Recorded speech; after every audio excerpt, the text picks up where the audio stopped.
all your gang signs. You just have to put your hands up and set it down. And then the other one that actually might be useful during the presentation, if you aim at the screen behind me or anything on one of the walls and hit your B button, you'll get like a 2D view of it, and it'll be kind of zoomed in. So if you have trouble reading some text or seeing a detail, it'll give you a nice 2D view of the media. And that's actually a cool feature I wish would show up in AltSpace. So when the programmers put their code up on the giant cool 3D screen, you can zoom in on it. Basically. How is that done again? Can you repeat that? On a Quest, it's the B button. I'm not sure. Do you guys know for Index or any other headsets? And hopefully everybody knows the B button. You've done enough Xbox. It's the right controller. It's the higher of the two buttons on your right Quest controller. I see. Okay. And for some of the things in the room, you know, it's got a gray background. It's not the best, but for our big screen in front of us, it's, you know, white, nice high contrast, blue and black and white text. So that's something to experiment with. And Ryan Schaefer's telling me on the desktop, it's right click for the same operation. So if you're having trouble seeing from where you're standing, you can try right clicking any 2D thing like the big screen behind me. And yeah, that's kind of it. So let me see if Amir came back. Yep, he's back there. So hey everybody, I'm Zach, and we're gonna get started. Took a little while with the new tech here, but we're ready to roll. So this is our first time in Hubs, and we're being hosted by REM5, who's done a lot of work with Hubs and a bunch of other stuff. They're gonna tell us all about it. And then after the presentation, we're going to stay and socialize and just goof around and probably break something by changing avatars and messing with some of the settings in here. So, I guess to the recap on the recent news, if people don't follow the VR Twitterverse, the Oculus conference is obviously virtual and it's scheduled for the 16th, so not too far off. And it'll be a single day, and it's now renamed to Facebook Connect. So that should make everyone angry. Yep, good, good. And then all the other rumors are lining up nicely for the new headset that might be thought of as the Quest 2. The actual freshest rumor from today is from Target. Somebody leaked that they have pricing and release date. So October 13th. Which also lines up with when they're changing the terms of service for the Oculus accounts to Facebook. And it looks like there'll be a $300 headset and a $400 headset. So they're making them cheaper on the low end. And also based on the leaks, that lines up with what was shown, that maybe there won't be IPD adjustment. Maybe it'll be an LCD panel. None of that's official yet, but it's likely to be announced at the Facebook Connect conference here in a couple weeks. But we can talk about all that afterwards. So what I'll do here is I'll just hand it over to Brian and Amir, here's Brian on the right, looks like a human. Here comes Amir, who looks like a rainbow. And again, if you're having trouble hearing these guys, just right click them or hit them with your A button on the Quest and turn up their volume using your trigger while you're holding the A button. So take it away, guys. I'll get it out of the way. Awesome. Well, thank you, Zach, and thanks for everybody for coming out. I really appreciate the entire clan of Matt Formans that we have in the audience today. Oh, you're welcome. Always you're nice welcome. to see the triples out in full force. And then, yeah, I've just got the REM5 bot recording over there, so we'll be able to get this up afterwards to share out with everybody. But yeah, like Zach said, I'm Brian and this is Amir. We were both at REM5 out in St. Louis Park. And today we've got a couple things we wanted to chat about. I think after last month's overview of a lot of the metaverses that are out there, we were excited to host one in WebXR and get to kind of chat and show off a few things that we've been using with this program in particular. And We're also going to touch a little bit on kind of how COVID's affected our entertainment business and kind of what we've been doing in that space. And then we'll finish up with a little bit of the arena scale, which I think a few of you, Marty, you were at the beta night, and then we've been rolling that out that it's a untethered 4-person Quest experience in our facility, which has been pretty cool too. So. All right. Well, yeah, like I said, I'm Brian. So I am the marketing manager here at REM5. I've been on the team since October. So yeah, a lot of interesting stuff has happened since then. I work a lot with kind of our partnerships, different events that we do, and then also am working with like our artist team, our extended reality artists. Yeah, my name is Amir. I basically am here for emotional support for Brian, who needs a lot of it, and the janitor at REM5. No, I started REM5 with my buddy Travis Hoyam. We probably started on the project in 2016, and then opened our facility almost 2 years ago now. So it's been quite a journey. And as we'll talk about here in a little bit, our business is kind of bifurcated into two pieces. One is entertainment. So we have beer, pizza, and VR on nights and weekends. And then the other piece of our business is loosely using VR for good, where we spend a lot of time working with K-12 educators. We're doing a lot of cultural competence and emotional intelligence education, and a variety of other projects outside of the entertainment arena, and that's where I spend most of my time. Yeah. And of course, I always got ahead of myself and went through the overview already, but I guess I would say too, we can do a lot of like Q&A at the end. I think especially for our desktop users, like that, the chat bar has been really effective. So feel free to like, raise a virtual hand or pop into the chat bar, and we can kind of answer stuff as we go. It'll be pretty casual here tonight. But yeah, Amir just gave a really good overview. Who all has been out to our space in St. Louis Park? Hopefully a decent number of you. If not, of course, yeah, Matt has. We'd love to have you guys out. Basically, like Amir said, beer and pizza get people in the door, and then we get to use VR in a lot of different ways to get to kind of explore the good we can do with it, and how entertainment can kind of pay the bills to do fun stuff like this and explore a lot of the new avenues. We also have our consulting and studio business. So we have had a couple REM5 branded VR experiences that we've made in-house. And then also for consulting too, just having those conversations with companies. And of course, that has been just exponentially speeding up with COVID. So helping groups kind of get on board and get up to speed with VR and actually a lot of the other pieces of tech that have come out of that. So here's just a little video about our space.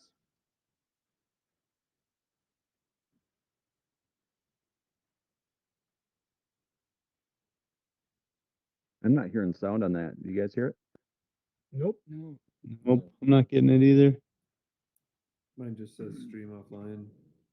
Is it supposed to say stream offline? Oh, No. we lost the screen. Can anyone else seeing stream offline, or are they just seeing the screen? Well, you can still see the video and its text at least. Yeah.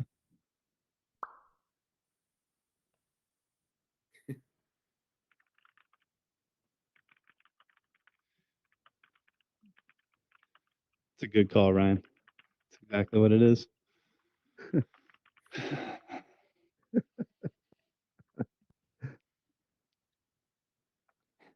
And here I am, that it's way too loud that I can't hear what anyone else is saying. So that's interesting. Yes, there was some awesome royalty-free music behind that, and that's why I was getting my hands up in the air. But yeah, really the core here is that we know that VR is going to be the next stage beyond mobile, and it's really going to change everything that we do between work, learning, playing, and socializing. So yeah, like Amir will talk about too, a lot of our work is just evangelizing the technology, and I mean, clearly everybody in this room is super familiar with VR, but we work with 99.9% of people who have never put a headset on.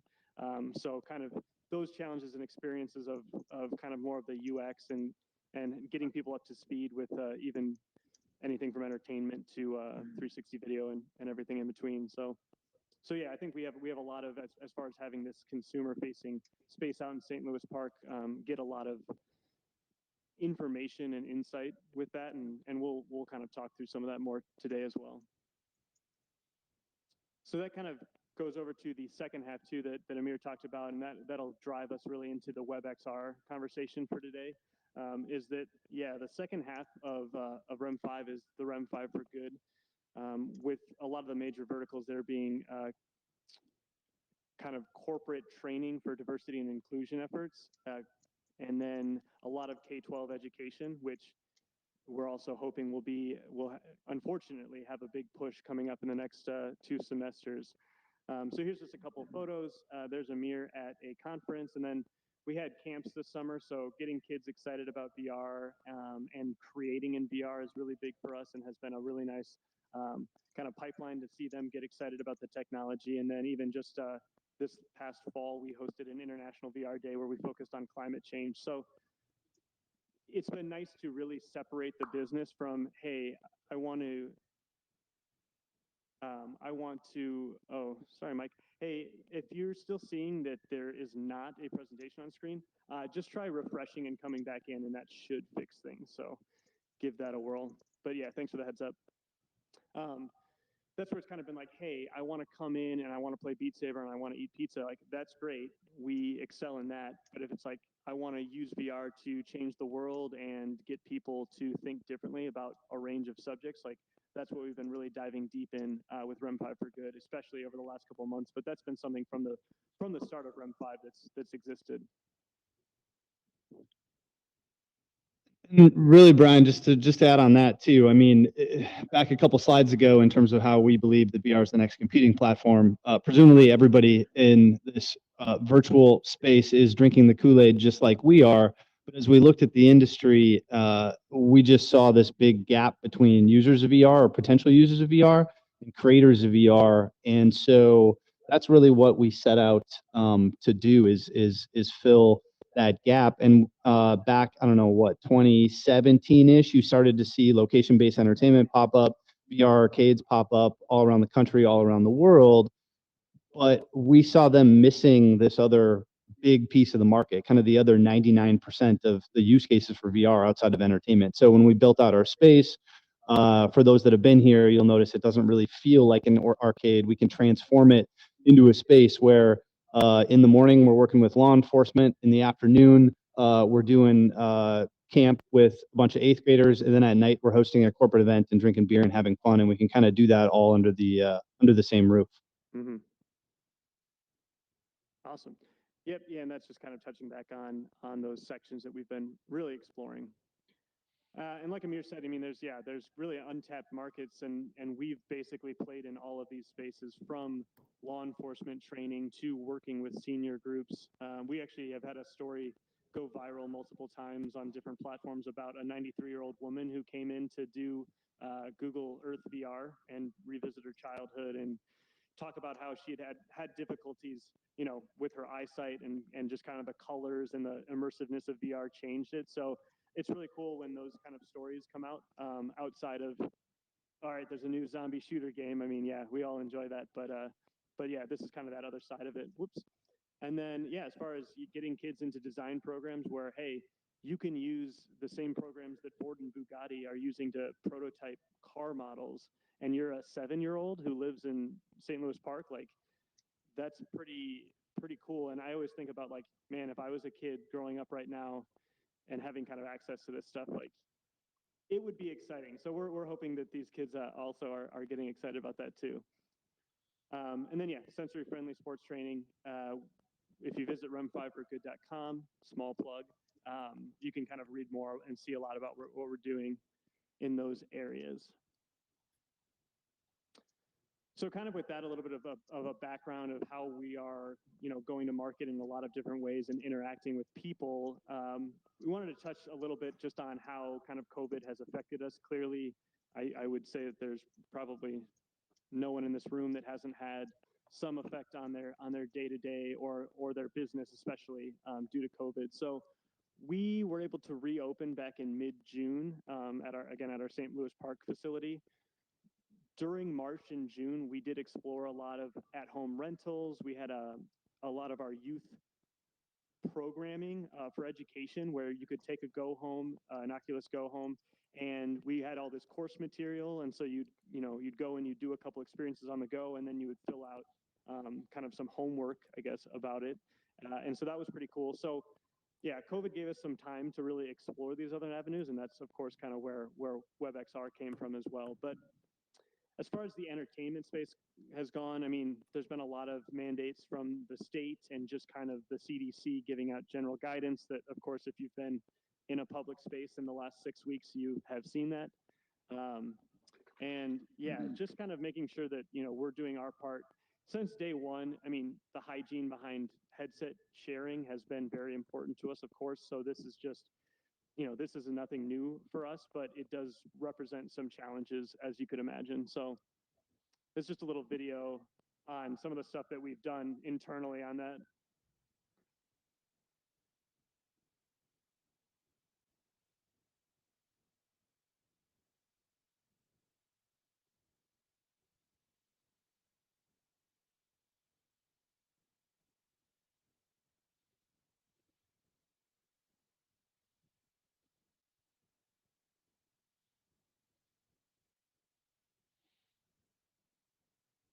Yeah, the clean box was probably the only material addition to what we have done really since we opened.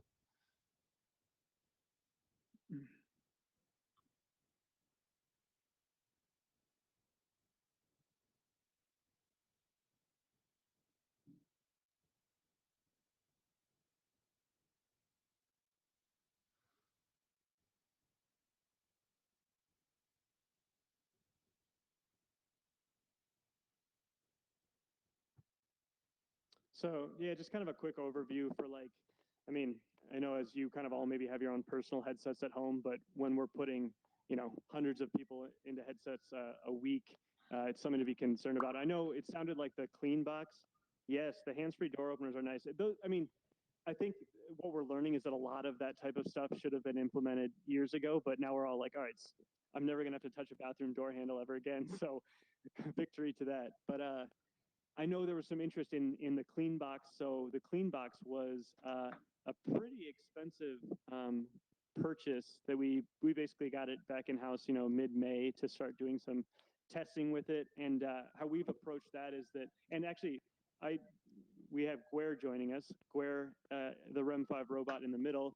Howdy. He's helping us out on a lot of things, but it is also our day-to-day, and he'll be speaking to Oddball a little bit more in the end. But so what we're doing as far as the clean box goes is between every group using the pod, we've clean boxed all of our headsets between that. And then there are, like you saw, like the sanitation wipes that we would have used previously in between individuals. And we've been a lot more hands off just because safety of our staff and just, again, the kind of the world we're in. But yeah, this is just a little bit of a rundown of kind of some stuff that we've noticed. I mean, it's been slow at first, but we have seen growth week over week as far as our entertainment business goes. And so that's really nice. The people who want to come out and are going to leave their house, they're going to come out. I mean, there's a lot of people who maybe haven't left their house in 6 months. We're not going to kind of fight for that audience to come and try VR for the first time. We haven't had a lot of issues. I mean, we've seen more and more with people getting used to the general rules of public mask wearing, respecting people's spaces. So that's been nice. But, early on, we did a mandatory mask requirement before the governor put it in for the entire state. So again, kind of just keeping our employees safe and doing everything we can to be kind of thinking about that. Yeah, I mean, some of our larger events, like actually Matt was a part of our ESC, which is our big extended reality art event back in the end of February. We sold out Super fun. Yeah, we sold out like 200 tickets and had the place packed. Unfortunately, we don't know when the next one of those is going to happen, but we are looking at kind of more smaller focused groups where we can do, for our summer camp, we just had one kid per pod, right? They had their own space, they had their own HCC Vive, and I think that was a really good model because we were still able to fill up camps, and it felt super inclusive for the kids. So, and then yeah, another little plug is that we're excited for holiday season, and hopefully can kind of pick up some of that that beer and pizza corporate event business. So if anybody is already getting the itch for a holiday party, you can always turn to your friends here at Rem 5. I had to add that in there. Realistically, I mean, we're not expecting big corporate business till next year. Best case scenario, unfortunately. So, I mean, just to put some small teams. I mean, we're at probably 15% the volume right now on a weekly basis versus a year ago. But like Brian said, every week is ticking upwards, which is good. And then we're also just starting to book corporate training engagements again as companies are starting to look ahead on corporate training, and we're doing that in smaller groups, so groups of 50 or less versus back in January, February we would work with in some cases hundreds of people in one day. Again, unfortunately, I don't think that that's going to happen in this calendar year for sure. And what early 2021 looks like, your guess is as good as mine. Yeah. Right. So yeah, just a little kind of talk about how COVID has affected our world. But yeah, we are open for normal business. So we'd love to have any guys come out, bring the family and come check it out. But yeah, here's kind of the main focus of today's presentation is going to be about social WebXR, particularly using Mozilla Hubs to build spaces like the one that we're in right now. Can I ask a question quick before we move on? Yeah, of course. Can you guys go into the clean box a little bit? Like the pricing of them, how long they take to do their thing? Yeah, okay, yeah, good question. Sorry. Any gotchas or How they do what they surprises? do. Yeah, Guer actually has some good time spent with the clean box, if you have any insight on that.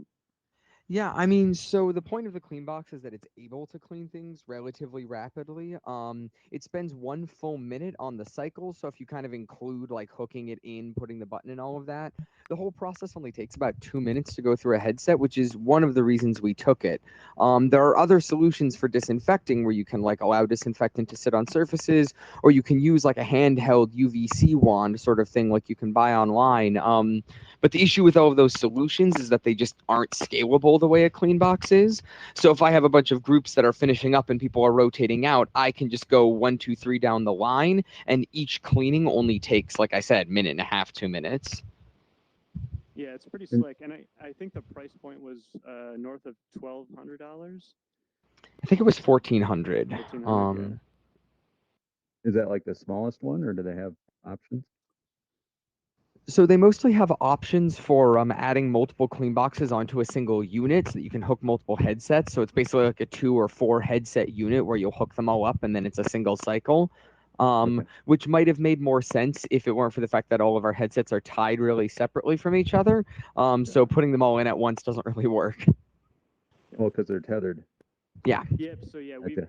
we've got a pretty slick setup where the clean box is just on a rolling cart, and so Yeah. after every group, we can just roll it into that pod, plug it in, zap it, and move on. It's assuming it does what it says it does. It's been a pretty nice addition, and of course, we will use it for the forever future, basically. So. What's the mechanism behind it? What is it? How's it doing the cleaning? Yeah, so what it's doing is it's basically it's got a bunch of bulbs in the center that are emitting UVC light, and ultraviolet C type light is specifically at a frequency that bacteria and viruses tend to absorb in their DNA because it's not as shielded as us because we have big beefy cells. So they actually absorb all of the energy from the UVC spectrum and they denature. So it's covering them all in a set of light that's mostly just a light irritant to humans or most other organisms. But that microorganisms like bacteria and viruses just fall apart and die whenever they're exposed to it. So it's a really, really handy type of light for disinfection. It's used a lot for medical disinfecting. but it also can be adapted really well to very rapidly disinfect headsets. Mhm. Very Do cool. they, And do it they was- have like a certain percentage they advertise or something like that of, effectiveness or? Yeah, so I think when we got the documentation from them, it was I think a 99.9%. I mean, these were trials that they had conducted themselves. I didn't read into it in a lot of detail, but that's the claim. Okay, cool. Yeah. And I was going to say, Oculus already mentioned it on stage a year ago at the last conference, well before COVID. So it's not, they're not showing up just out of opportunity. They were already on the market a year ago before all this stuff. Yeah, we've some of the senior homes that we've worked with have inquired about it. Obviously, being uber sensitive. This was pre-COVID, and so we had already developed a relationship with Cleanbox in that regard. So yeah, they've been in the game for a while. And then I think when COVID hit, they sold out pretty quickly, and we're backed up to at least a couple months. I'm not sure if they're back in stock now. I'd have to look, but COVID definitely accelerated the timeline of adoption for them. Cool. Thanks. I was like, yeah, come visit us. Bring your headset. We'll zap it for you. We just make it into a vending machine. Throw a couple quarters in there and get a nice clean headset. Awesome. Well, any other questions then before we move on? Appreciate the questions about Cleanbox, and thanks Square for the super scientific rationale behind it. Love it. Yeah, no problem. I geek out about this stuff. So That's why we love you. Awesome. Well, yeah. Then let's hop into talking a little bit more about WebXR. So glad you guys were all able to hop in.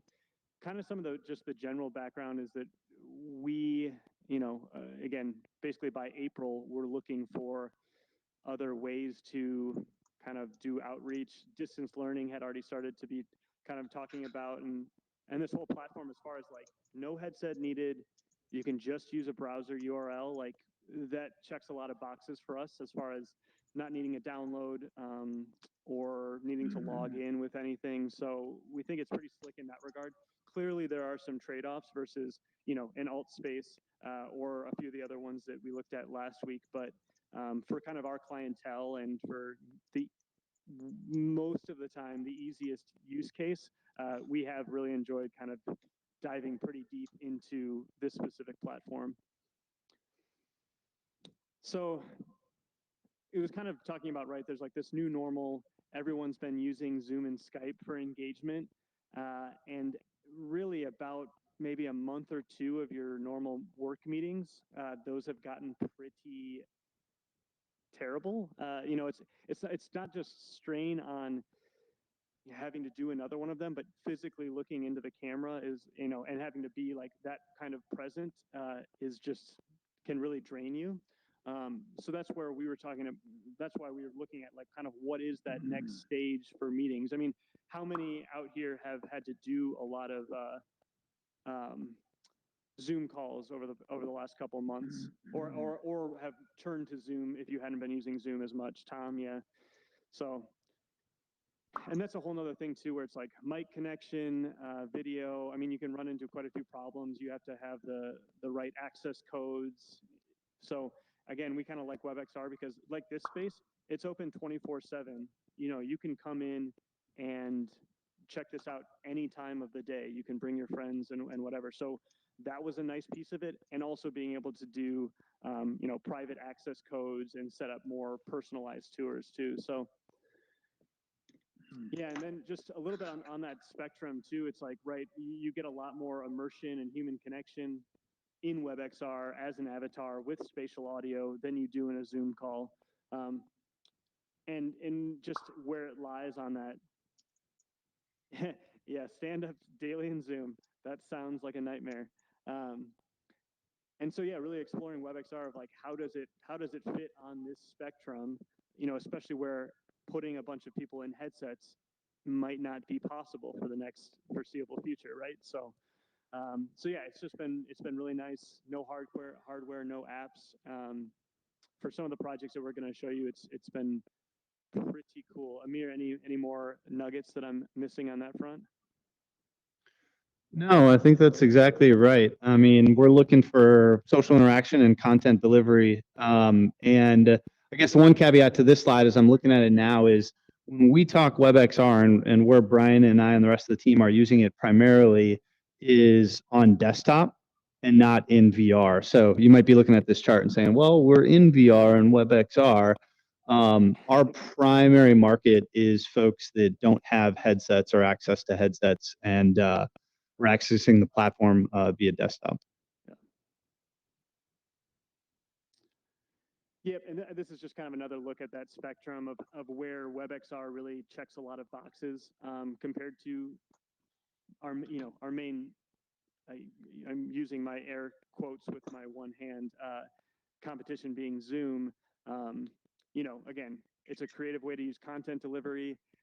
If we did this space over Zoom like we did early in the pandemic, we made our innovation labs for kind of our child programming.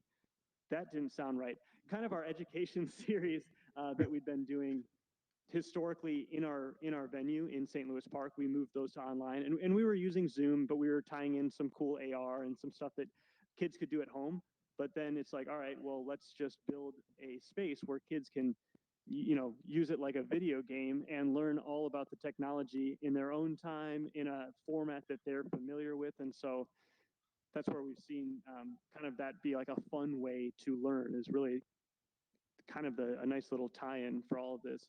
And then, yeah, getting that customization, being able to build out spaces like this from literal scratch. And I know it's like there's a lot of much more technical people in the room. Bear with us. We found WebXR really nice because it does have a pretty, once we spent a lot of hours in it, a pretty easy back end to like, all right, we're going to lay out a floor plan, like what's, and we kind of do a similar, design process to like, all right, what do we want the space to look like? And then we go in there and we iterate and we pass it back and forth, and we kind of, come to a spot where it's like, all right, that seems to work for the goal that we have in place. So as far as, not needing to build 3D models from scratch, although we did bring in a lot of custom 3D models that we built into this space. Just as far as going from nothing to a workable concept, this has been really nice for us in particular. So, and then, yeah, I mean, right. So if you look around the room, and we'll get to that, of course, a little bit later when we all do a little bit of exploring, but it is just a really nice way to deliver content. We're doing a presentation right now, but on the walls, there's video assets, there's GIFs, there's imagery, we're inside of a 360 sphere that was built by one of our artists in Tiltbrush. So that's been really nice too, as far as like, okay, again, what are those goals of what we want to get across, and what are the assets that's going to be the best way to do that? This museum space, for example, or an exhibition type space, lends itself really just a slam dunk to this platform in particular. And then, yeah, 3D assets. And we'll talk all about this in a couple of the examples coming up too, to showcase those a little bit more. So yeah, just like kind of our REM 5 for Good space, a lot of what we're doing, again, with education and seniors and in the arts, all of those sections tie in directly to being used with this platform, mostly due to that accessibility of just being able to come in on a web browser. So, right, museums, art exhibitions, concerts, we're exploring all of those spaces either previously or in the next couple months, actually. And then, yeah, really just like, how can you work with brands, customize a space, put some logos on the wall, get some sponsorship, do, kind of like this presentation, smaller, more intimate experiences where it's like, on a Zoom call or a Facebook Live, for example, oh, there's insert popular pop star that I can't reference. There's Taylor Swift giving a live concert on Facebook, and a million people are watching, right? That's cool, but it doesn't feel intimate. The fact that all of us are in this room, I don't think I met most of you in the real world, but I'm like, oh, hey, cool. That's, there's Marty, there's Matt, there's Ryan. Like, if we do meet up in the real world, like, I feel like we already have this sense of connection, and we had kind of a, there was already a smaller group thing that we did. So that was kind of that's kind of a really cool part of it too, that we're working for on a lot of these use cases of just like these up close experiences with like, oh, that's not just Matt on the video stream, like that's Matt right there standing in front of me. So yep, and so that's kind of where that ties into a lot of live events. So Amir and I have been working through a lot of like, right, how do you live stream content into the space? How do you do some kind of asymmetric activation? So we had a meetup last week where it was a similar kind of an exhibition style where, right, you get to learn about information and you get to take in content kind of in your own as you kind of make your way through the space. And then we had a live stream coming in that was connected to an application called meet.ps, which is basically live crowd polling for live events. So they were able to answer questions and then see them appear on the board in the space in real time. Which is pretty cool. That's again, awesome. for a lot of those people that are on desktop and they have their phone right there anyways, like, hey, we'd love to make you feel more connected to the experience, that you're giving live feedback, in addition to having those conversations that you're having in the space anyways. So, and then, yeah, then the other side of it is that 24/7 open access. So one of the pieces that we'll show is a recreation of Gamut Gallery, which is an art gallery in downtown Minneapolis. And, she can only hold so many gallery hours, or they were boarded up for most of the beginning of June and actually had some of their windows broken out. So it's like, the art can go on, the sales can go on because you have this virtual space that lives no matter what. It doesn't matter what part of the globe you're in, you can just join. So, similar to a lot of the other activations, but we kind of like it where you can build a space and then like, you don't have to monitor it. People can just kind of come in on their own accord, which is pretty nice. And then, yeah, I mean, that's kind of something that, as far as talking with everyone in this room here, that's a little bit of our go-to-market over the next couple weeks and months here, is talking about how kind of we, in addition to our entertainment business and our For Good business, this is kind of our WebXR stuff that ties into a lot of that, is that we can help, with building a space. We're also working with a couple 3D modelers that are either in this group or have been in this group to kind of help, get some design on the back end that we can just load in kind of a pre-built space. We're getting a little bit smarter in our build out of these from the beginning times. And then really, we like to provide value in that, like, we have spent a lot of time with the program, as much time as you can in the last couple months, and then, how we can help basically put on a virtual event that is more than just, all right, everybody join the Zoom call, everybody join the live stream. So working on being basically a virtual concierge, helping people through the experience, like, because for our clients, especially, how are the controls? Can you hear me? And like, you really have to be pretty, gentle but straightforward to people so that they can get the best out of the experience. And that's also gone into a lot of our onboarding videos and information as well, as like, how can we set the general population up for success for when they enter a space like this that might be completely out of anything they've done before, which, this is outside of what a lot of the population has done before. So, and then, yeah, a lot of just maintenance and consulting. We host all of our spaces on a dedicated Amazon server on the back end. So we kind of offer that as just stability and capability.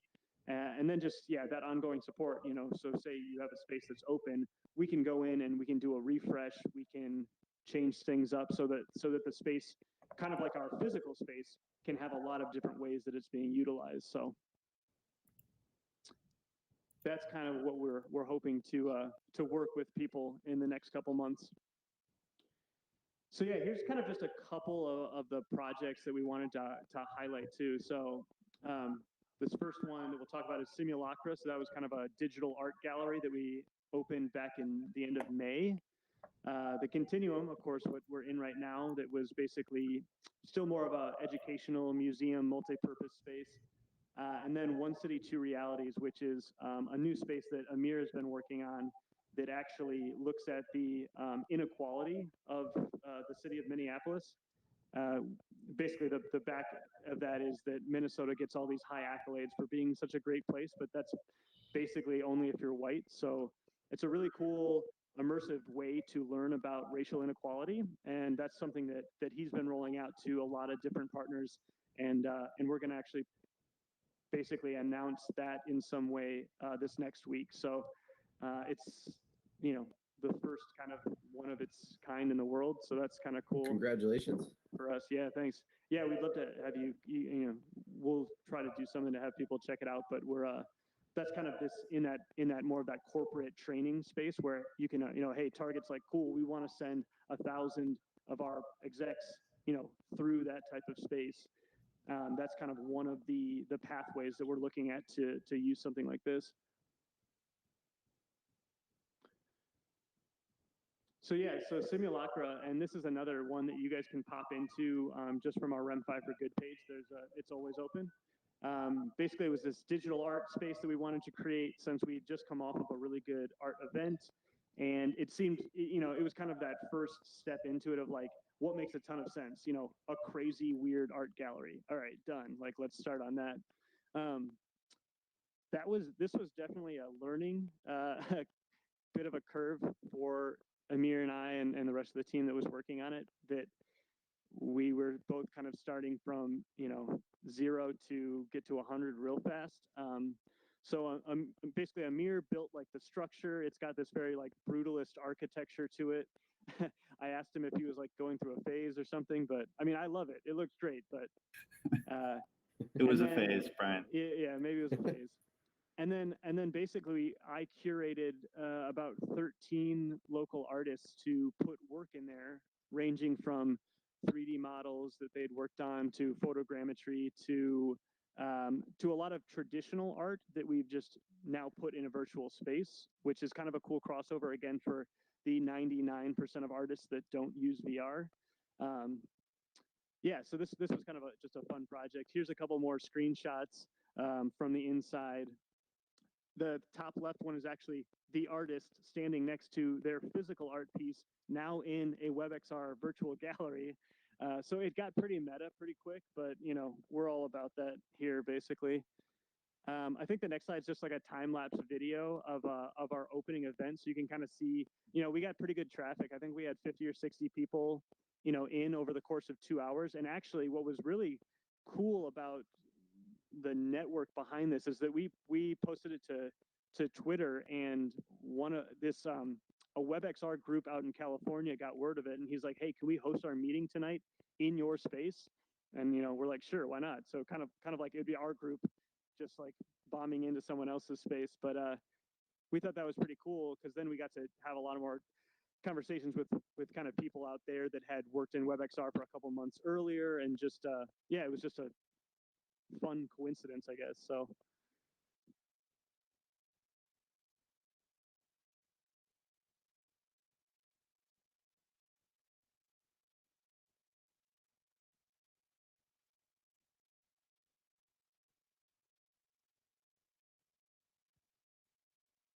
yeah, so that was just a brief look at that. But it was interesting for us because we had, that was kind of our first intro seeing a WebXR event. We had kind of no idea how it was going to go, but we'd done a couple artist meetups in the space previously, so you start to learn how people function in virtual space. And I'm sure, as you guys have seen in alt space and a few of the other metaverses, people stand around in circles and chat like they would in the physical world, and a lot of things and just little tidbits of the real world pass over into here. And so that's always just kind of interesting to see and learn. And kind of, I mean, our big thing is like, right, how do we figure out human behavior so that we can apply it to our spaces and to onboarding and to how people are going to use it. So we have luckily spent a lot of time figuring that out. So yeah, this next space is what we're in right now. This is the XR Continuum. And really the why this space was built is that when we were doing our virtual programming for kids, adults, kind of whoever wanted to join in, we spent about 10 plus minutes doing the history of VR, talking about 3 and 6 degrees of freedom, not too in depth, but just enough to get people a little bit more comfortable with what we're talking about. The problem is when you have people showing up every single week, they've heard it, been there, done that.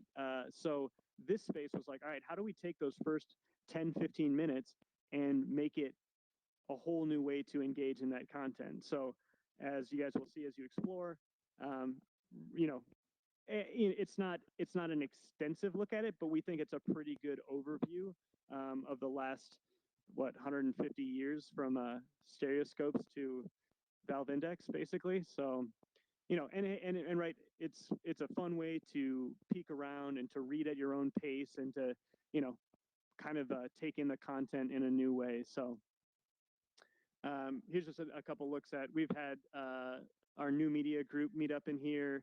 We each of every single one of our camps of kids would all get in the 12 headsets at our St. Louis Park space and join in at the same time, and we'd give tours inside of it. So this space has been just really cool as really a multi-use space. I mean, yeah, and then it was like, all right, let's host a group of people interested in VR in it inside of an XR continuum at the same time. So yeah, and on the bottom is a high five of the kids. Watching that footage of how they interact, there's a lot of, you go up and you slap people's faces of their robots. So that was slightly disturbing to see, but for the most part, kids have a ton of fun, and they're all talking to each other, and they're talking about their avatars, and like we've seen with younger audiences across all the things we do, they pick it up in literally a fraction of a second. So, which is good, but then can be scary at times, because then they'll go in and do stuff with their avatars, or they'll go be running around and stuff. So it's not too different, again, from children of the real world. And then just kind of this last project I wanted to put in here, because we just finished, actually I just finished up the recap video earlier today on it. So basically it was August 7th and 8th, we did an in real life event at Gamut Gallery. So I mentioned them earlier. If you guys have been to their space, like I said, they're just kind of in like southeast downtown. They've got a really cool gallery space in this courtyard in the back. And I've known kind of some of the people who work there, and we wanted to team up to do something, because we're like, hey, doing stuff in the art space is kind of again a home run. So let's use Gamut as kind of this testing grounds for recreating a physical location in WebXR, because especially for them, a lot of people are really tied to that building. Like Gamut Gallery is people, it's art, it's events, but it really is that space as well. And I think that makes sense for a lot of again, other businesses, or even homes, or places you visited. So, so what we did was, at first it was going to be like, hey, let's rebuild your gallery in WebXR, put art on the walls, and people can visit it. And then the next step was, hey, let's do all of that, and then let's put people in Oculus Quests and have them freely roam an empty physical gallery, only seeing art inside of a headset. Like kind of just way out there thoughts, because as far as like, right, we've been working with WebXR for a couple months. We've seen how it works on Quest. We've then just decided that if you take the Guardians off on the Quest and you make the room scale more or less one-to-one to the space, you just let people go, and they figure it out themselves. So we think it was a pretty cool project, especially for kind of the level of tech that all came together to be a part of it. We're not really sure that anyone quite has used that pipeline on the planet before. So let's see, I think I should have the hype video next. If you don't hear the music, just hum something in your head, because it's got a banging track for it. So. Oh no, I didn't hit autoplay. Let me, I mean, this is all part of the experience. There we go.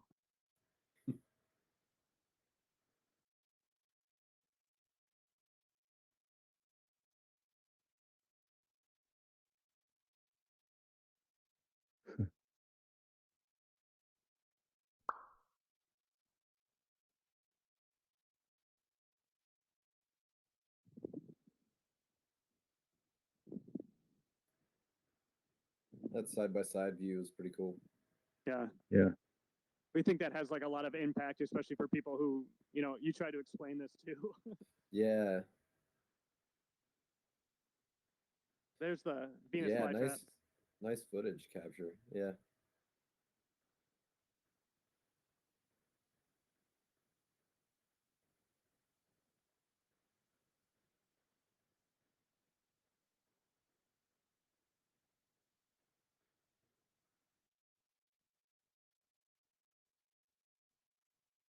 did you really sync it up so that the people that were in it at the same time were actually like, you know, in relation to one another? could they tell where the other people were? I guess is the question. Yeah, could they avoid collisions? Brian, could you hear that question? No, I was rocking out. The music is so loud for me. I wish I could give some of it to everyone else. Yeah, Brian, they were asking if the individuals in the space were, I guess, did their virtual position match their real position? Yeah, so it's pretty good. And yeah, here's kind of like a pause on that side by side, which again we think is like a really effective showing of it. So what we did is we had 4 headsets at a time, mostly for, yeah, I mean, it's a WebXR way of doing co-localized multiplayer. So we had 4 people in headsets at the same time. Yes, exactly. And basically what we did is that their spawn point was all in the same place in the physical gallery that matched up to the virtual gallery. And so we would all kind of, you know, make sure the headsets are correct. And that was a lot of back and forth of resizing the room, because like we went off of a blueprint at first, so it was scale exact. But once we got in the headset, I don't know if it was quite the field of view or what was really making it, we had to bring in the side walls quite a bit. I mean, it's kind of whatever works, like, you know, it doesn't really matter if it's there or not. The fact that it lined up well enough to trick people into being able to freely roam, basically blindfolded, was a success. As far as bumping into walls, we did most of that in testing. And a lot of people were kind of like concerned about that at first, but we saw that it was a really quick acceptance of this pretend world that we'd put them in, mostly because, right, before they put the headset on, they're looking out into the gallery, so they, you know, they've seen the physical world, and then when they put it on, it matches up enough that they're like, oh, okay, that's convincing, like, let's go with it.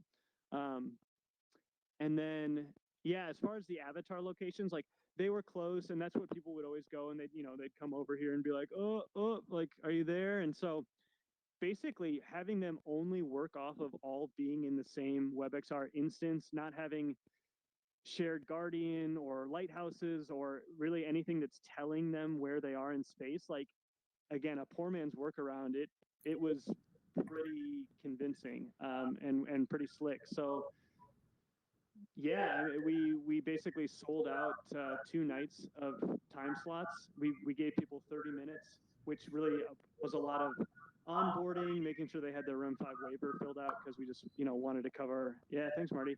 We wanted to cover ourselves on that front. And then, we put them in the headset. There was a range of how long people would stay in there. And I think we learned that, dwell time doesn't have to be a ton. And I think what we're going to do is add in a lot more language on the artists and stuff to read that we kind of feared wasn't going to be, legible or at the scale that we wanted it, or it was going to look goofy.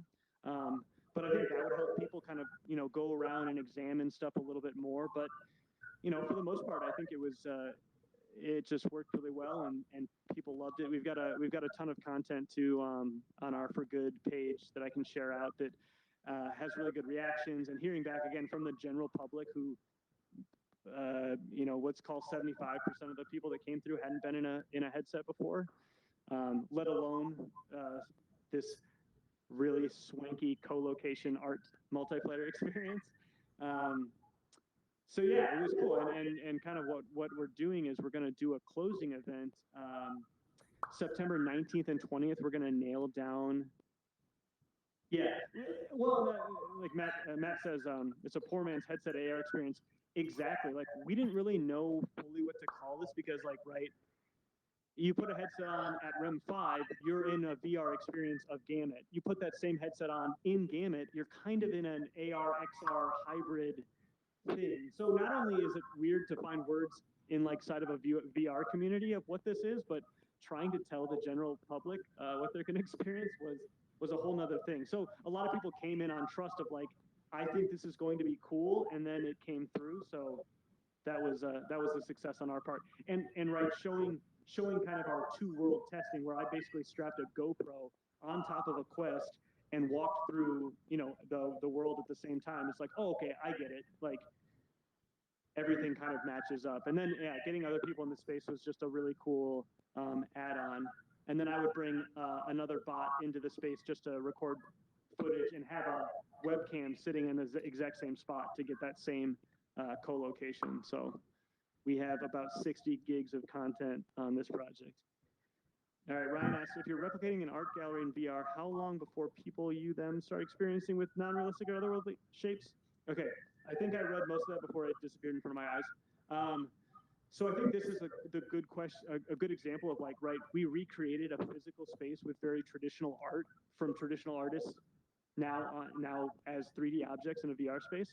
The one thing that we did that there might be a better picture of if I flip the slide, well, here's just some people in there, was that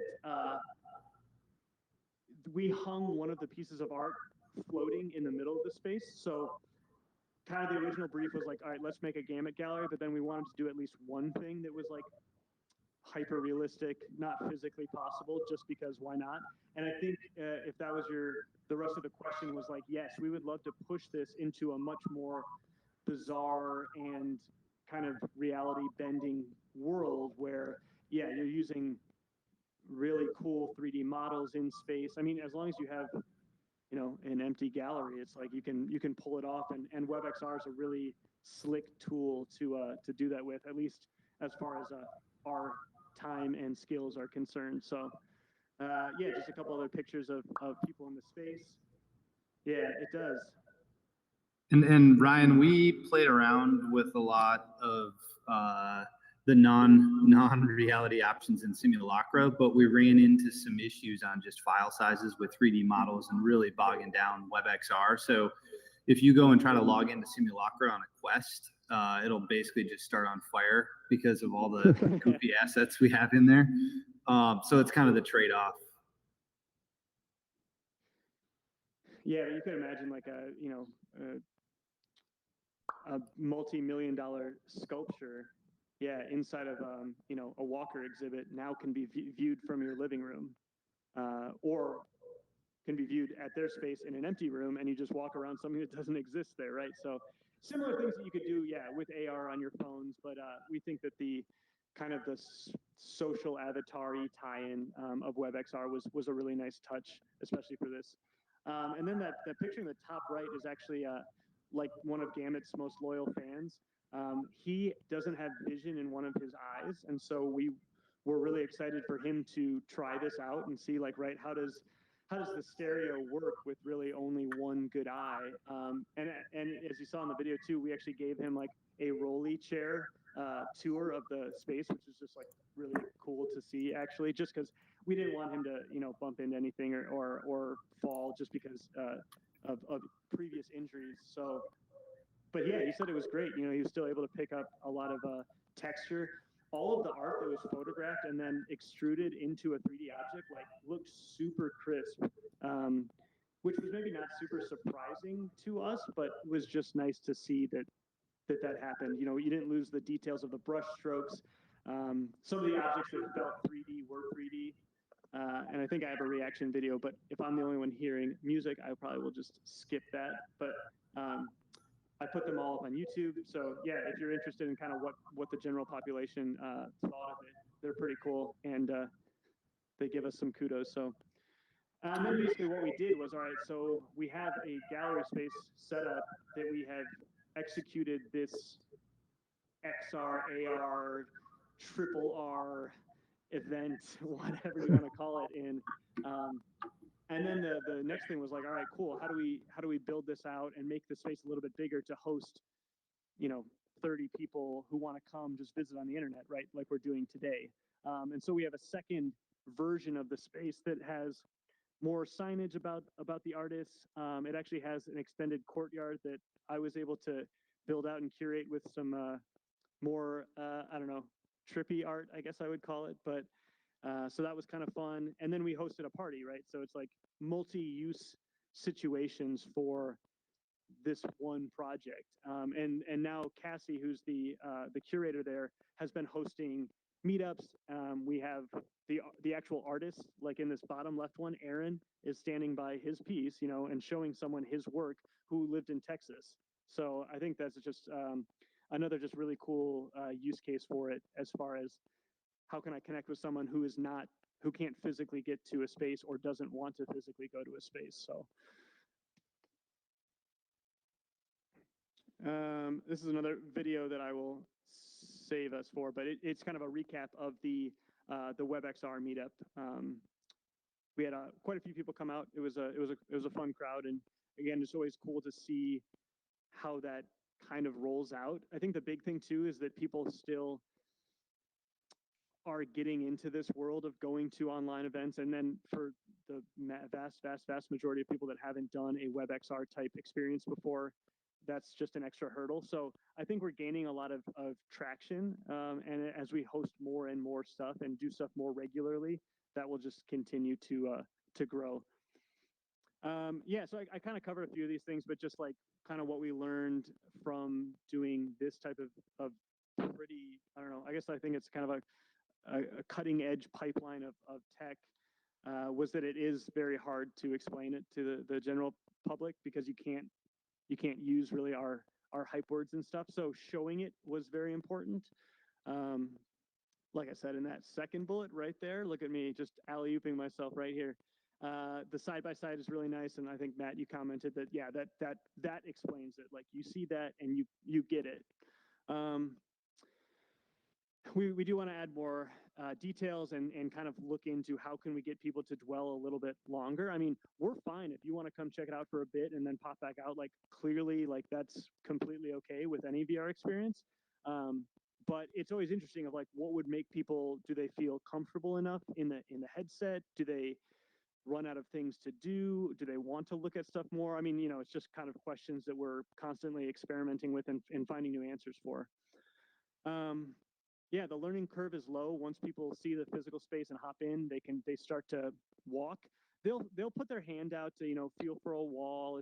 If it's slightly off, you know, they'll get that. But you know, we had, like you saw in the video, we had anyone from, you know, maybe 12 to 80 come try it out. So a pretty good range of users to at least test on. And then, yeah, just kind of some skewed dimensions in WebXR to really have to play with it, from like, okay, I'm in the physical space, pop in a headset, go over and touch a wall. Is it in the right place? Fix the space, go over and touch the wall. So, you know, iterations, but that's just kind of how it goes for what we're doing. And then, yeah, we're going to have a closing event. So kind of keep an eye out for REM 5 for good stuff. And we'd love to have anyone come out and check it out, because yeah, if anything, it's hopefully at least interesting and leads to some more thoughts in that realm. So Do a all right, couple yeah. questions on that before you move on? Yeah, let's definitely do some questions. And then I've just got a couple spaces that I can show too that are WebXR, and then we're gonna, I think, be to the Oddball section. So any logistical, technical, human nature questions on what we did with Gamut? So I've got two. Yeah. Since that was Quest based, Ooh. did you guys have to work on frame rate and performance? No, the quests have been pretty good. I'm not sure if Amir's still in his quest or what you guys are running, but I think we were getting, you know, we're traditionally getting low to mid 50s, and we've seen that, you know, in the Vive Pros, when we do WebXR at our space, we'll get, you know, 60 plus. We've had some crazy computers that at least pretend to say that they're getting triple digits. So, yeah, but with the Quest, that was working out just fine. No one was having any issues. I mean, like, right, if it was 15, we wouldn't have put anyone in it at all, and we would have probably just had to scrap the project. But yeah, it was pretty smooth, and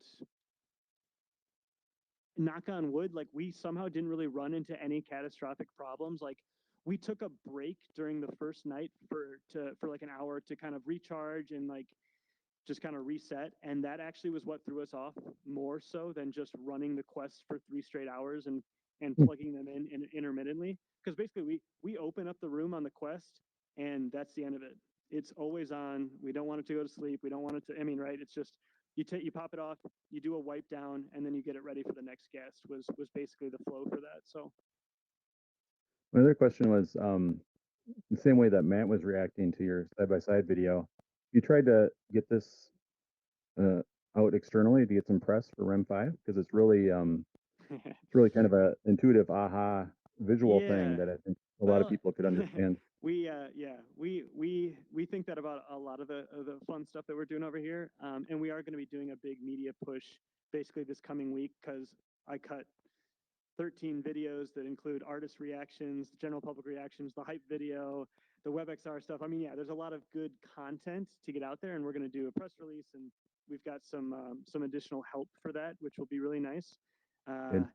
I mean, yeah, we'd love to, we think it's something pretty novel and exciting that yeah, even someone who doesn't know VR could see that side by side and go, holy smokes, like that's intriguing at least, right? That's all we can ask for people. So And then yeah, I think if we can get in touch with a few contacts, we'd love to do like a media focused night for the closing where we really put some people in there, because as we've seen, like I don't know, Fallon, they love putting people in VR headset. If not for getting some goofy laughs and them walking around trying to feel the walls, like that's funny. That makes for great TV. Yep. Like no one's gonna, So yeah, we would love to. If anyone has any good connections, like we will do whatever we need to give them access and to do a run through and meet up whenever to do that. So And I think your other story, if you got a good visual of it, someone presenting their artwork to somebody in Texas that's virtually attending,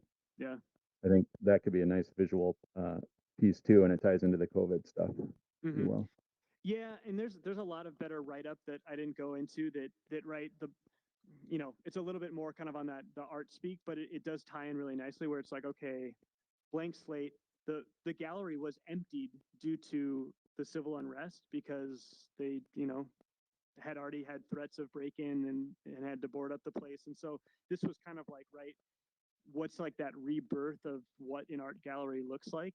And yeah, so it was not only just local kind of the, Minneapolis and now growing things that were going on, but yes, COVID, small group, using new tech to socialize in ways that we can. That's kind of the WebXR part of it too. So yeah, I mean, we think it's a home run in a lot of different ways that you can tell that story. So, but yeah, getting that succinct and really focused is just the tip of the iceberg. Get someone interested in oh wow, like what did you guys do out here? And then it's like, all right, like we can tell you and we can kind of talk to you about how it really ties in. But yeah, in art show with no art, right? Like there's your hook. So Yeah. awesome. Any other thoughts, questions, comments, concerns? All right, we're cruising. We're almost there. Just want to show a couple more pieces of WebXR and then have Guer come up and just talk a little bit about Oddball, which is kind of a tie-in extension to what we did at Gamut Gallery, but in its own new way. So this is just one other screen grab of Amir's space, One City, Two Realities. We'll get in touch, with everyone as that rolls out. It probably won't be public facing for a little bit now, but its goal is to eventually live, as a pretty impactful type of experience that can really keep those conversations going. And, being in Minneapolis, that just makes a lot of sense as well. So, and then this is just a quick aerial view of kind of an early rendering of a classroom space that we've been working on. It's really cool because yeah, you can have it hanging over the cliff, the cliff edge of the Grand Canyon. So what kid's not going to like run up to the windows and like peer out to like their imminent death? Don't know if you're going to talk about this later, but I'm very curious about associated costs. Oh yeah, of course. Actually, yeah, just after the slide, we can talk a little bit more about that. But yeah, as a learning space, it's kind of got that auditorium. We had some kids in here from Academy of Whole Learning, and we showed them some Minecraft stuff on the video, and then we brought a 3D Minecraft character into the space, and like that was pretty cool because they all recognize those objects, and like you can use it as a really multifaceted kind of learning tool. And then each of those wings, like we kind of saw with the audio drop off for spatial audio, you know, you can go off into Green Wing and have a quiet group conversation, and then everybody comes back and meets in the middle. So kind of working through, you know, logistics of a virtual space that would very much reflect a physical space type of build out. So cool. So before we talk into arena scale, Marty had a question about some of the associated costs, especially with the Amazon server. Amir, do you want to take that one by chance, or any of the other back end thoughts in general? Yeah, on cost, to be frank, I can't even remember which level of server we have running right now. I haven't looked at it in about 2 months, but it's fairly nominal cost. I think that's based on usage. So we have it set up so when you ping Virtual REM 5, and you're the first person that's done it for the day, it'll take 5 seconds or 10 seconds because it'll fire up the server. So we're saving some money there because it's not actually sitting idle most of the time. But with our current usage, which we're doing events on a weekly basis, but nothing too major, our bills are still in the probably $50 to $100 range based on usage. For our first big event in Simulacra, where we had a pretty big file size, and we had 3 instances going at the same time full of people, we upgraded the server for that night. Which added a little bit to the cost, but at the end of the day, it's really not that much based on our current usage, which frankly is quite a bit. As we begin working with schools and move into the fall, where we have several classes going on all day, every day in there, I expect it to go up quite a bit. But I mean, we're still talking, in the hundreds of dollars, not even thousands of dollars, if that helps. Yeah, that's really helpful. Thanks. Yeah, definitely accessible in a lot of ways. We haven't found, the biggest barrier to entry is just kind of learning how to build and file types and what's going to work. And we've spent too many hours to talk about in the last couple months on that. But hey, we kind of see this as having some real staying power. So awesome. Well, let's just hop into the last piece real quick here that we'll talk about, which is the arena scale activations that we're doing over here at our St. Louis Park facility. Basically, we have a space called the Quad, which is 4 pods, so 4 HTC Vive room scale setups. And then we empty out that space to do 4-person one-on-one, 2-on-2 type multiplayer games with Oddball. Actually, Guer, if you want to just swing on up, I'll probably pass it over to you here in a little bit. And so Guer's been kind of our master and commander of getting customers into headsets, getting the space calibrated, and a few other pieces that we continue to kind of streamline as we go. And I think I might have just a little video coming up here that shows kind of people doing it. So then I'll speak a little bit to that afterwards. So yeah, that's the next slide. Our experience right now is called Oddball. And Guer, do you want to just explain like how you describe Oddball? Yeah, I mean, so at the end of the day, it's basically just VR laser tag. The whole idea is that the virtual space is mapped 1-to-1 with the space that people are moving around in, hence it being an arena scale space. But, it adds walls and obstacles, spaces to move around in, power-ups to grab. But so people are engaging with the space, kind of like what you saw with Gamut, on this 1-to-1 basis, but an altered version of it where they're moving around, running around, shooting at each other and all that. The one nice thing about Oddball in particular is that it's actually the space, the arena in virtual reality is 3 separate zones that are separated by little teleporters. So it's 1-to-1 with the physical space, except that you get a sense of bigger dimensions and you can actually snipe people out.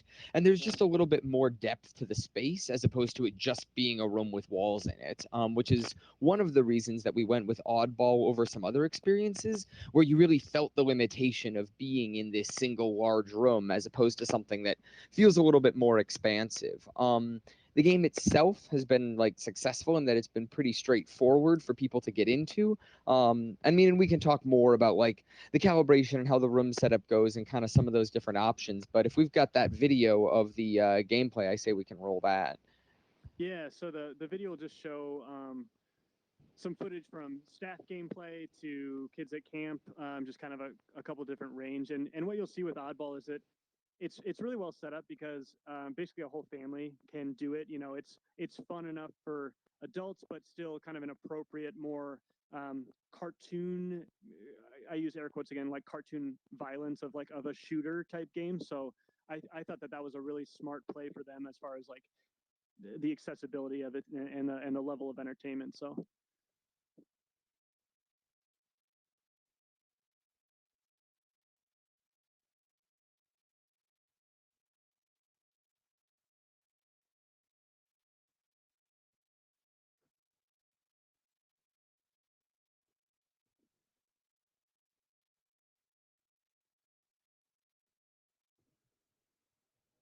Did we lose his audio? Yeah, none of the videos have had audio. I'm rocking out. I'm having a great time. Oh, I get it. Sorry to bother you.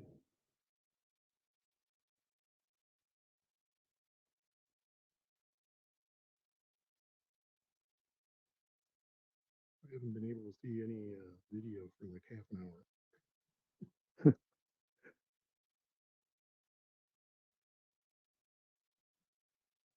Trying to go in and out. So yeah, actually, Guer made a couple cameos. Yes, there is a royalty-free banger in there for sure. Yeah, Guer made a couple cameos in that last video, and you saw a couple,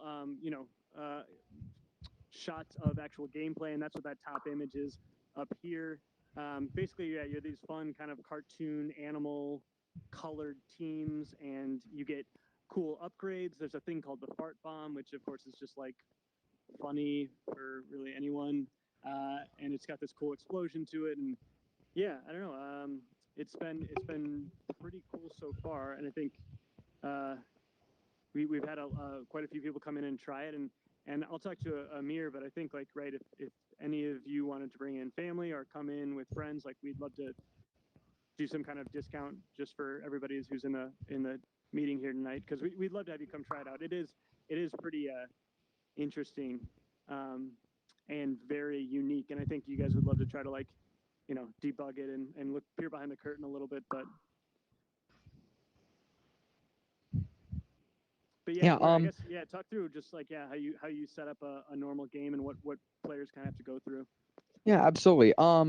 So one thing that I did notice in the chat as we were watching was somebody commenting on the distance of the players from each other in game.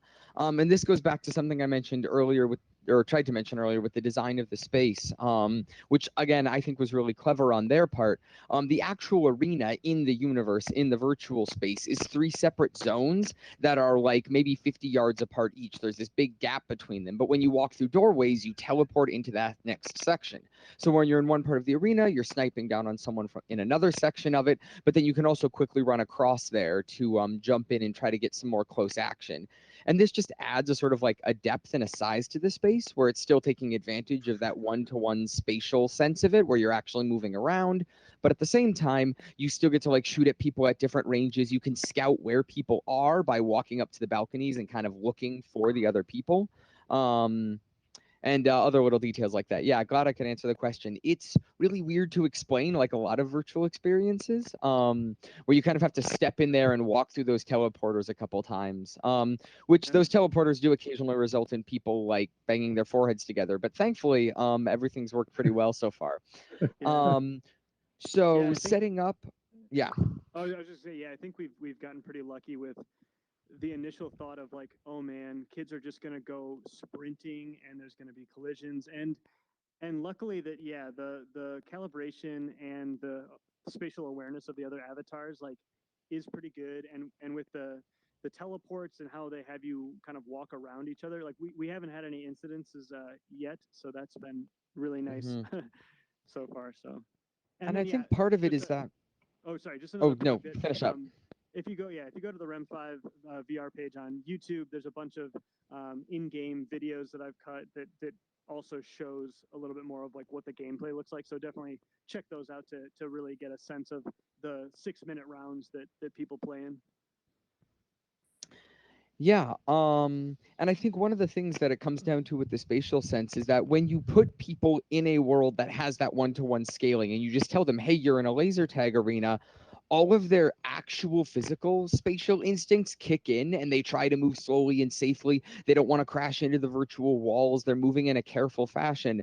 Whereas if you put them in a room scale setup in a Vive and you put them in super hot where they forget that the real world exists, suddenly they forget about all the limitations and they're trying to run into the walls. So in a lot of ways, I think the arena scale, for all that it puts a bunch of people with what look like blindfolds on and shove them into a room together with guns, that sounds terrible, but it winds up being way safer than a lot of our other experiences in terms of how people act. In fact, one of the initial biggest problems that we had setting up the space was obviously getting the tracking to work and also setting up some kind of guardian boundary. You might have seen in the footage, we've got a lot of tape in the quad right now. We have put a lot of additional markings just to try and add landmarks to the space to help the quests track in the larger space. And trying to find stable ways to set up an arena scale guardian is really difficult. Actually drawing out that boundary large enough so that it is there and that people can see it, but then also so that it doesn't just disappear 5 seconds later as soon as the headset resets or as soon as the lighting changes slightly. But actually, in the last few times that people have come in, we've had an increasing number of guests who we've ended up turning the Guardian off for, and this has been really surprisingly successful. You put people in and say, hey, the virtual world wall is an actual wall, and then they treat it like a wall, and everyone moves safely, and they treat it like the space that it is. And again, this is just one of those things that arena scale really benefits from. And as we move forward with other larger scale experiences, basically, as long as the quest can track and the space is set up intelligently, you don't have to rely on a lot of those arbitrary barriers and safety features because people just treat it the way they need to play safely in a physical space, which has been really cool to see. Tracking and keeping people in the right spots is still definitely an issue. One of the reasons we chose Oddball is that it has a very simple setup in terms of calibration, getting every person's headset to treat the room the same way. It's literally just a matter of you hold down the Y button, the controller buzzes, and then you use the X button to tap an A point and a B point, and boom, the room just pops up and you've set the width. It puts all the other dimensions in. Calibration takes 5 seconds if you know what you're doing, which is really good because we have to do it about half a dozen times for a single reservation. Sometimes we end up having to add time, but the nice thing is it's a pretty quick process compared to other experiences that have had to massively reset calibration. And it's just this huge ordeal of completely redoing everything just to be able to restart the match if something goes wrong. Because the reality is just that this amount of space and 4 headsets in the space with each other just starts to run up into the physical limitations of the Oculus. The Quest really doesn't want things getting added to the space after it decides what everything looks like and where people are. And 4 people walking around, getting up in each other's faces, pushing themselves away from each other. You know, you have brothers and friends who jump in 1 foot away from somebody to try and get that melee range shot in, and immediately the headsets get confused and they switch places and just like stuff goes awry. And kind of seeing how that happens and working on making that happen less is something that we're still working with the team on. I think there's a bullet in here. Yeah.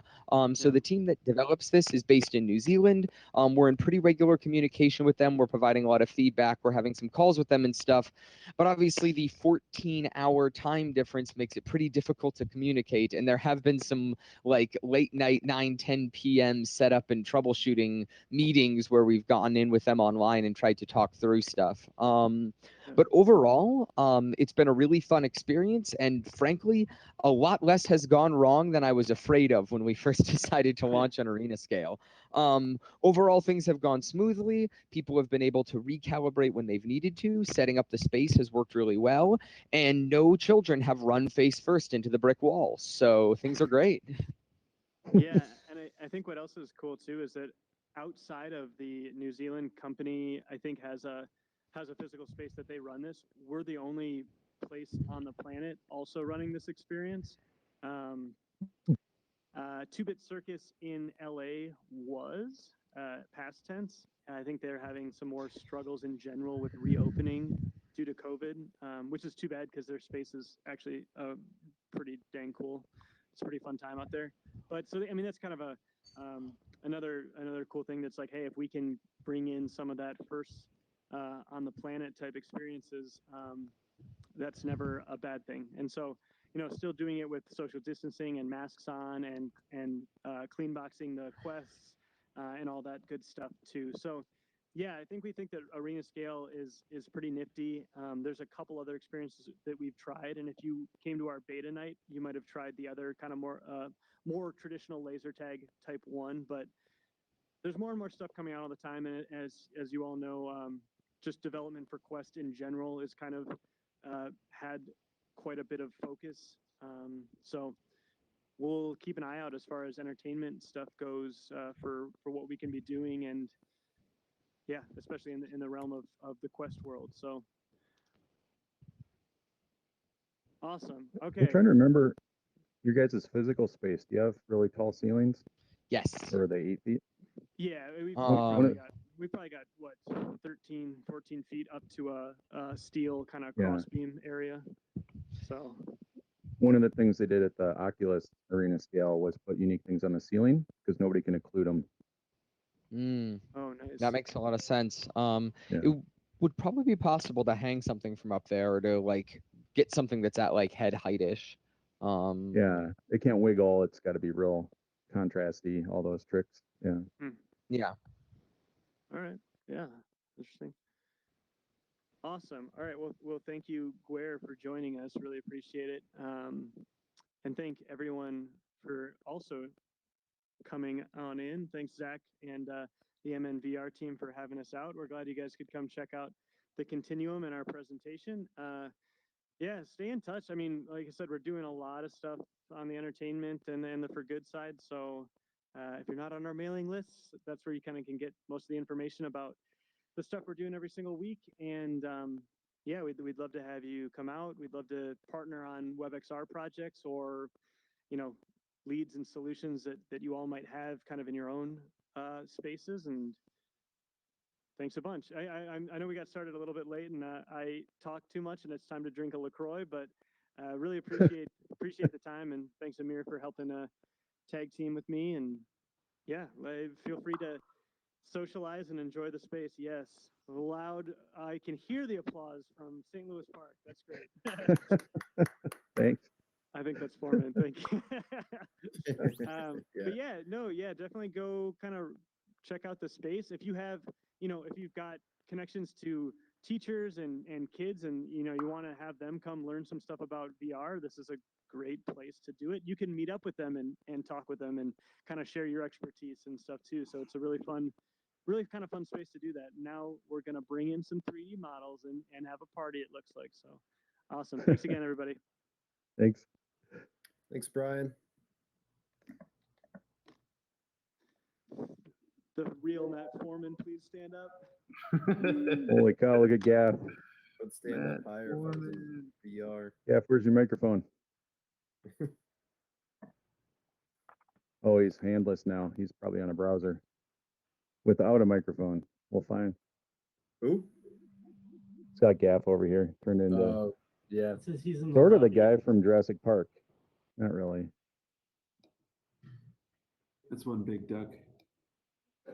Yeah, on desktop, I do wish there was an option to still spatialize the audio because I'm wearing headphones and that would reduce some confusion, I think.